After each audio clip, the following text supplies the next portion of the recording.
ปียเป็นเปียนี่แต่เนาะแล้วทุกแข่งนั่นก็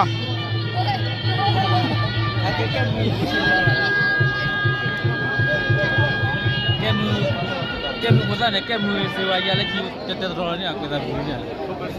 นี่เราดีเลยแล้วคนละคิวแก้มือเสียวเราเนี่ยการมาทอดแย่ไม่นานกุบลาเตะได้ดิโซลีได้โซลีกุบลาเตะดูเกล้าบ้าโซลี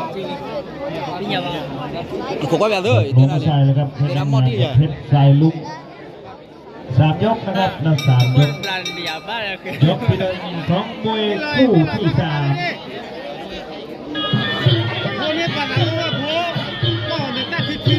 นรงค์กรฝ่ายแดงเพชรตะวันน้ำเงิน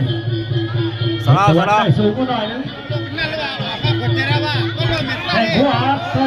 เอาแล้วโดนแล้วเฮ้ย3 ยกมวย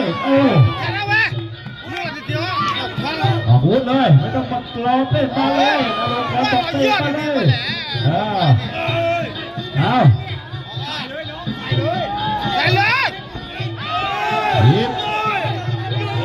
วางเร็วขวาตัวเอา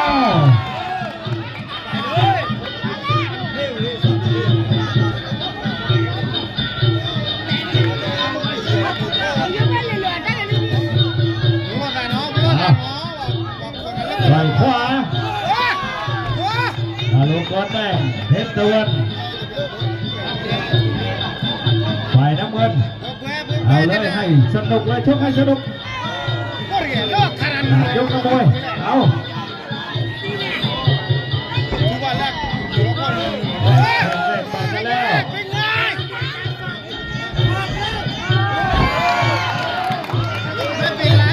ลงไป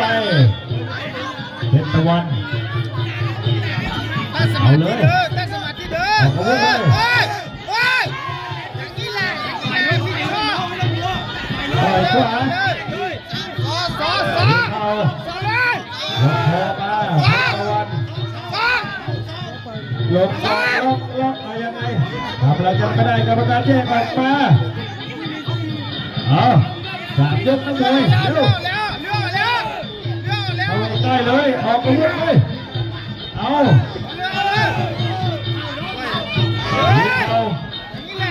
ลงก่อนต่อยขวาแลกคนละทีเอาแทกขวารับตัวทียังไงเพชรตะวันขวาไม่ถึงเข้าใกล้ข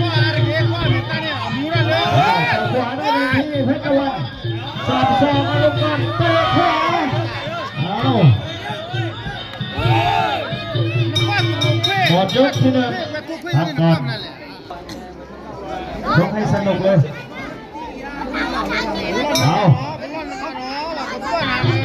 เอาเลยยก2แล้วไม่ต้องมาเต้นเยอะเอาแค่เอากันเลย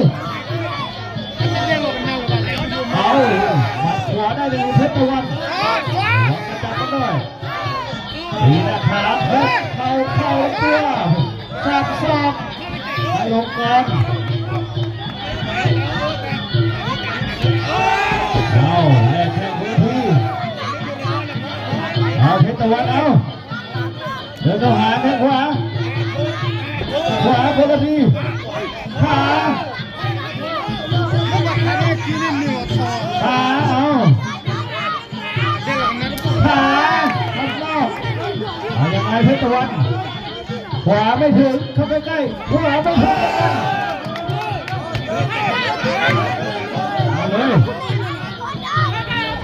ขาเอาแล้วขวาเพชรตะวันต่อยโดนแข้งขวาลำตัวขาคนละทีเอาเพชรตะวันโดนเจาะพับนอกคนละทีไอ้แม่ลงก่อนไอ้ขวาแทงเข่ารอขวางหน้าเอาใจเข่า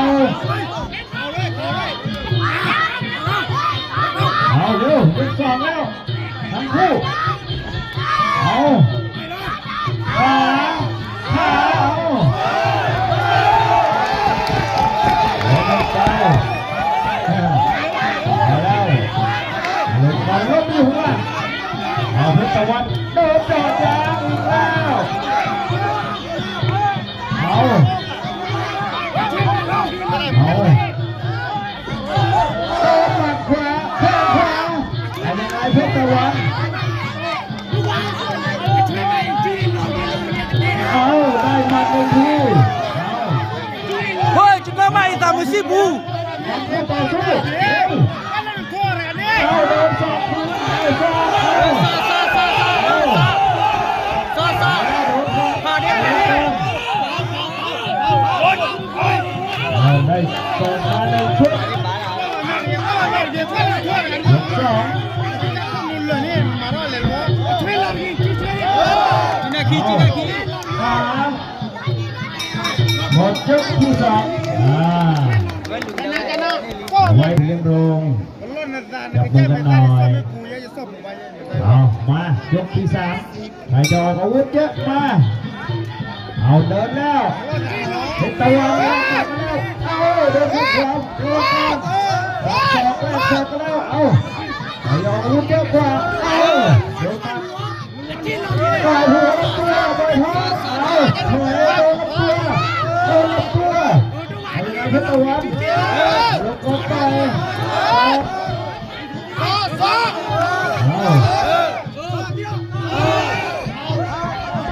โดนกระจับด้วยโดนสอกเอาสอกเพิ่มทีเข้าเพิ่มทีเอาเอาโดนหมัดขวาปล่อยพ่อเอาทีเอาเลย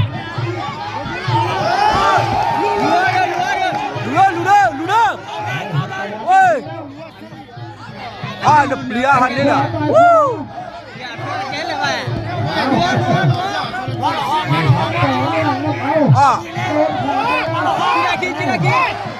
ôi lù đơ tao khoe thua anh đi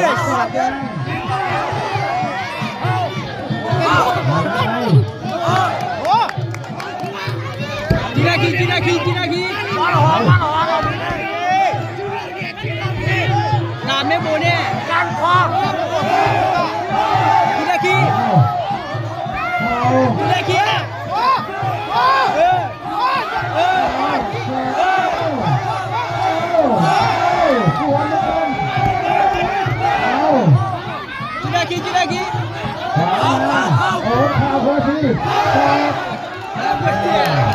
cao đây một đâu Jinaki làm chi rồi nèเอาเฮีย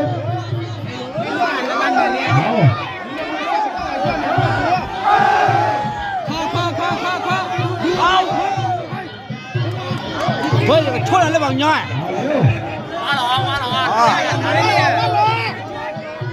lên chốt kế lại ôi lùa đơ ôi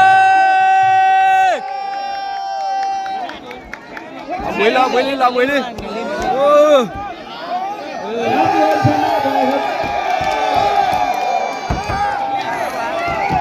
เพชรตะวันซิสโคเบนนะครับ